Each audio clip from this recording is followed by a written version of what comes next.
শবে বরাতে ভাগ্য নির্ধারণ হওয়ার কথা অনেক ওলামা ইকরাম বলেছেন, তবে লাইলাতুল কদর বা শবে কদরে ভাগ্য নির্ধারণ হওয়ার বিষয়টা অধিকতর বিশুদ্ধ এবং দলিল সমৃদ্ধ, এবং বেশিরভাগ ইমামদের মত সেটা, অর্থাৎ শবে বরাতে নয়, বরং ভাগ্য নির্ধারণ হয় কখন?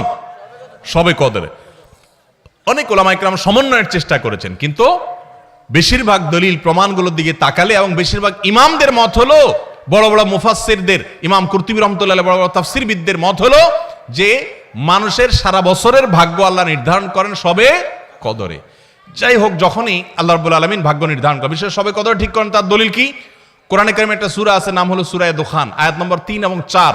এটার বাংলা অর্থ দেখে নেবেন। আল্লাহ বলেছেন, ইন্না আনজালনাহু ফি লাইলাতিন মুবারাকাতিন ইন্না কুন্না মুনজিলিন, একটি বরকতময় রাতে আমি কোরআন নাজিল করি, ফিহা ইউফরাকু কুল্লু আমরিন হাকিম, সেই বরকতময় রাতে, যে রাতে কোরআন নাজিল হয়েছে, ওই রাতে সব গুরুত্বপূর্ণ বিষয়গুলো ধার্য হয়। বরকতময় রাতে যে কোরআন নাজিল হয়েছে, সেই রাত কোনটা? শবে বরাত না শবে কদর? কারণ কোরআনে সূরা কদরে আল্লাহ বলছেন, ইন্না আনজালনাহু ফি লাইলাতিল কদর, তাই লাইলাতুল কদরে কোরআন নাজিল হয়, আর সেই রাতে আল্লাহ গুরুত্বপূর্ণ বিষয়গুলো ধার্য করে। এখান থেকে বোঝা যায় শবে কদর ভাগ্য নির্ধারণ হয়। যাই হোক, যখনই হয়, আমরা ভাগ্যে যেন ভালো কিছু পাই, আমাদের ভাগ্য যেন সুপ্রসন্ন হয়, নসিবে যেন ভালো কিছু লেখা হয়, বাজেটে যেন ভালো কিছু থাকে, আমরা চাই না? কি করলে আমাদের নসিবে ভালো কিছু হবে? আমরা আজকে কয়েকটি আমলের কথা বলবো। নাম্বার 1, প্রথম আমল হলো ঈমান এবং তাকওয়ার চর্চা করতে হবে সারা বছর জুড়ে। এক রাত্রে যায় মসজিদে কান্নাকাটি করে আল্লাহকে এটি দোয়া দরুদ করে একটু ভাগ্য ঠিক করে সারা বছর আপনি টোটো করে ঘুরে বেড়াবেন, এটা বোকার স্বর্গে বাস করার সমান। এটা কখনো সঠিক বিষয় না, বরং আপনি ইবাদত বন্দেগী নেকামল সারা বছর জুড়ে করার চেষ্টা করবেন। আল্লাহ বলেছেন, ওয়ালাউ আন্না আহলাল কুরআ আমানু ওয়াত্তাকাউ লাফাতাহনা আলাইহিম বারাকাতিম মিনাস সামা, যদি কোন জনপদের লোকেরা ঈমান আনে আর তাকওয়া অবলম্বন করে, আল্লাহ বলেছেন তাদের জন্য আসমান থেকে আমি বরকতের সমস্ত দুয়ার খুলে দিব। এই জন্য আপনি আল্লাহর প্রতি ঈমান আনবেন এবং হারাম থেকে বেঁচে চলবেন, আল্লাহর নির্দেশগুলো মেনে চলবেন, আল্লাহ আপনার জীবনে বরকত দিবেন এবং আল্লাহ তাআলা আপনার ভাগ্যে ভালো কিছু দিবেন। সবচেয়ে বড় ভালো কিছু পাওয়া হলো মানসিক প্রশান্তি, সেটা আল্লাহ তাআলা দিবেন, জান্নাত তো আছেই। 2 নম্বর আমল হলো ইস্তেগফার করবেন, গুনাহ মাফ চাইবেন, আস্তাগফিরুল্লাহ ওয়া আতুবু ইলাইহি। যারা বেশি বেশি পড়ে, আল্লাহ তাদের রিজিকে বরকত দান করে, ইনকামে বরকত দান করে। আল্লাহ বলেছেন, ওয়া ইয়ামদুদুকুম বিআমওয়ালিন ওয়া বানিন, যারা ইস্তেগফার করে তাদেরকে আল্লাহ সম্পদ এবং সন্তান দিয়ে সমৃদ্ধ করেন, তাদের ভাগ্য ভালো কিছু হয়। এজন্য বেশি বেশি আস্তাগফিরুল্লাহ পড়বেন, আস্তাগফিরুল্লাহ আস্তাগফিরুল্লাহ, যত রকমের ইস্তেগফার আছে পড়বেন। 3 নম্বর হলো রেজা বিল কাজা, আল্লাহ যা দিয়েছেন এর উপর সন্তুষ্ট থাকবেন, আলহামদুলিল্লাহ বলবেন, যা পাইছি আলহামদুলিল্লাহ। আলহামদুলিল্লাহ বললে কি হবে? আল্লাহ বলেছেন, লা ইন শাকারতুম লা আযীদান্নাকুম, যদি তোমরা নিয়ামত যা পাইছো শুকর আদায় করে আরো বাড়ায় দিব। তাহলে আপনার ভাগ্যে যদি আরো বেশি কিছু থাকুক আপনি চান, তাহলে সেক্ষেত্রে আপনার শুকরিয়া আদায় করা শিখতে হবে। 3 নম্বর। 4 নম্বর হলো সাদাকা, দান সাদাকা, এটা বিপদ আপদ থেকে মানুষকে রক্ষা করে, মানুষের জীবনে বরকত এনে দেয়, এজন্য সাধ্য অনুযায়ী দান সাদাকা করা। 5 নম্বর হলো আল্লাহর কাছে দোয়া করা। কোন কোন ভাগ্য আল্লাহ পরিবর্তন করে দেন দোয়ার মাধ্যমে, লা ইয়ারুদ্দুত তাকদির ইল্লা দোয়া, দোয়া এটা তাকদিরকে পর্যন্ত পরিবর্তন করে দেয়। কিছু কিছু তাকদির আছে পরিবর্তনশীল, এগুলো দোয়ার মাধ্যমে পরিবর্তন। এজন্য দোয়া করতে থাকা, আল্লাহ আমার নসিবের জন্য ভালো কিছু থাকে, মন্দ কিছু থাকলেও তুমি সেটা দূর করে দাও, দোয়া করতে থাকা, তাহলে ভাগ্যে ভালো কিছু পাবেন। এবং 6 নম্বর হলো আত্মীয়তার বন্ধন রক্ষা করা। বুখারীর হাদিস, নবী সাল্লাল্লাহু আলাইহি ওয়াসাল্লাম বলেছেন, মান সাররাহু আইয়ুবসাতালাহু ফি রিজকিহি আও ইউনসালাহু ফি আথারিহি ফালিয়াসিল রাহিমা, যে ব্যক্তি চায় তার হায়াতে আল্লাহ বরকত দেখ, তার রুজিতে বরকত দেখ, সেজন্য আত্মীয়তার সম্পর্ক রক্ষা করে। চেষ্টা করব না ইনশাআল্লাহ। এই 6টা কাজ আবার আমি বলছি এক নজরে। 1, আল্লাহর প্রতি ঈমান আনা এবং তাকওয়া অবলম্বন করা, সারা বছর গুনাহ থেকে বেঁচে থাকা, 5 ওয়াক্ত নামাজ ইত্যাদি পড়া। 2, বেশি বেশি ইস্তেগফার পড়া। 3, আল্লাহ যা দিয়েছেন এটার পর আলহামদুলিল্লাহ বলা, তার নিয়ামত বাড়বে। 4, সাদাকা করা, সাধ্য অনুযায়ী দান করা। 5, আল্লাহর কাছে দোয়া করা, তাহলে আল্লাহ ভাগ্যে ভালো কিছু দিবেন। আর 6, আত্মীয়তার বন্ধন রক্ষা করা। এর পাশাপাশি চেষ্টা করবেন নামাজ শেষ, ফাইদা কুদিয়াতিস সালাহ ফান্তাশিরু ফিল আরদি ওয়াবতাগু মিন ফাদলিল্লাহ, আপনি ছড়ায় পড়বেন রুটি রুজি তালাশ করার জন্য, আল্লাহ তাআলা বরকত দিবেন। চেষ্টাও করবেন, দোয়াও করবেন, ইনশাআল্লাহ আল্লাহ তাআলা ভাগ্যে ভালো কিছু দিবেন, ভাগ্য সুপ্রসন্ন হবে, নসিব ভালো কিছু আসবে। চেষ্টা করবেন ইনশাআল্লাহ। আর শবে বরাতের রাতে একত্রিত হয়ে রাতভর ইবাদত করা ও পরদিন রোজা রাখা কতটুকু শরীয়ত সম্মত? ভাইয়েরা আমার, শবে বরাত উপলক্ষে রাতভর একত্রিত হয়ে মসজিদে ইবাদত বন্দেগী করা কোনো হাদিস দ্বারা প্রমাণিত নয়। এবং দিনের বেলা যে রোজা, এই রোজা শবে বরাত উপলক্ষে না, এটা হলো শাবান উপলক্ষে রোজা। এই রোজা হলো আইয়ামে বীজ উপলক্ষে রোজা। নবী করিম সাল্লাল্লাহু আলাইহি ওয়াসাল্লাম শাবান মাসে এমনি বেশি বেশি নফল রোজা রাখতেন, সেই হিসাবে আপনিও রাখবেন। আবার আইয়ামে বীজ 13, 14, 15 রোজা রাখতেন, সেই হিসাবে রাখবেন। আপনি আল্লাহর ক্ষমা, এই রাতে আল্লাহ তাআলা বান্দাকে সাধারণ ক্ষমা ঘোষণা করেন, হিংসুক ছাড়া, মুশরিক ছাড়া।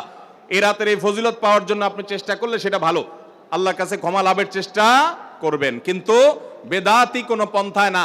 অনেকে বলে যে এত রাকাত নামাজ, অমুকটা অত সূরা এত রাকাতে পড়তে হবে, এগুলা মন গড়া কথাবার্তা, এগুলার কোনো ভিত্তি কোরআন হাদিসে নাই।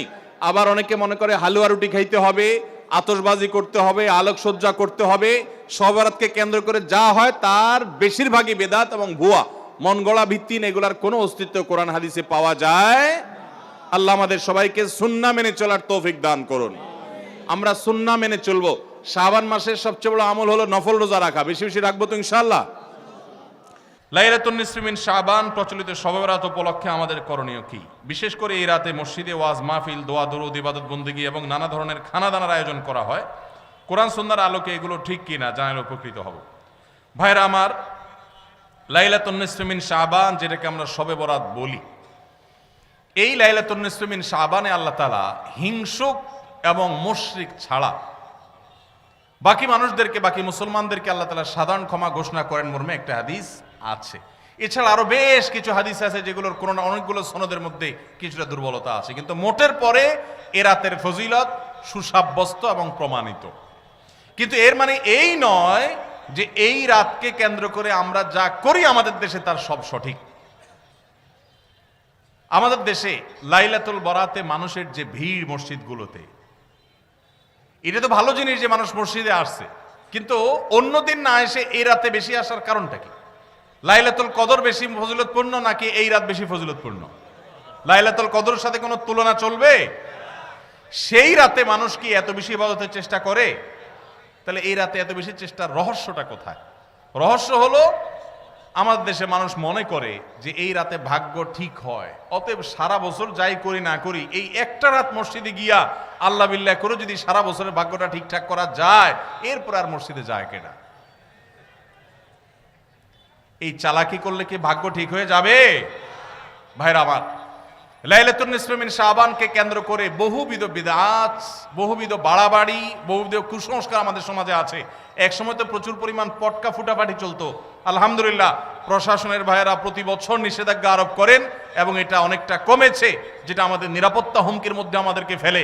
দিনের নামে আমরা কখনো সেগুলো করতে পারি না। অনেক মসজিদে আলোকসজ্জা করা হয়, আলোকসজ্জা তো আপনি এমনিই করেন সারা বছর, কিন্তু এই রাতকে কেন্দ্র করে আলাদা করে আলোকসজ্জা করা, এই রাতকে কেন্দ্র করে ওই যে হালুয়া রুটি খাওয়ার একটা ব্যাপার এখনো আমাদের দেশে কোথাও কোথাও আছে। অনেকে মনে করে নবীজির দাঁত মোবারক শহীদ হয়েছেন উহুদের ময়দানে, তো তিনি হালুয়া খাইছেন, সেজন্য আমরা ভালো দাঁতে হালুয়া খাই। নবীজির দাঁত ভাঙে হালুয়া খাইছেন, আমাদের আস্ত দাঁতে আমরা কি খাই? হালুয়া খাই। আপনার বাপের ঠ্যাং ভেঙে গেছে, উনি একটা লাঠি দিয়া খোড়ায় খোড়ায় হাঁটে, আপনার আস্ত ভালো দুইটা ঠ্যাং আছে, আপনি বাপের মহব্বতে বলছেন বাবা তোমার পাওটা ভেঙে গেছে, সেই মহব্বতে আমি আমার ভালো পাও নিয়ে লাঠি দিয়ে আমি খোড়ায় খোড়ায় হাঁটতেছি। কি বলেন? বাপ খুশি হবে? খুশি হবে? বলবে এটা তো বেয়াদবি, তামাশা করতেছো আমার সাথে, আমার ভেঙাইতেছো। নবীজি সাল্লাল্লাহু আলাইহি সাল্লাম দাঁত মোবারক শহীদ হয়েছে বাতিলের বিরুদ্ধে জিহাদ করতে গিয়ে। আপনি বাতিলের সাথে আঁতাত করবেন আর হালুয়া খায়া নবীজির সুন্নাত আদায় করবেন, এর চেয়ে বড় হাস্যকর জিনিস আর হতে পারে না। অতএব সব ধরনের বাড়াবাড়ি কুসংস্কার আমাদের বন্ধ করতে হবে। এমনকি এই রাত উপলক্ষে মসজিদে দোয়া দুরুদের জন্য সমবেত হওয়া, এ রাতে মানুষকে ডাকাডাকি করে একেবারে এই রাতের ফজিলতের জন্য মসজিদে সবাই একত্র হওয়াকে যারা জরুরি মনে করেন তারাও ভুলের মধ্যে আছেন। ব্যক্তিগত ইবাদতে আল্লাহর ক্ষমা পাওয়ার জন্য চেষ্টা করতে পারেন, সেটা ভিন্ন বিষয়। আল্লাহ আমাদেরকে বুঝার তৌফিক দান করুন।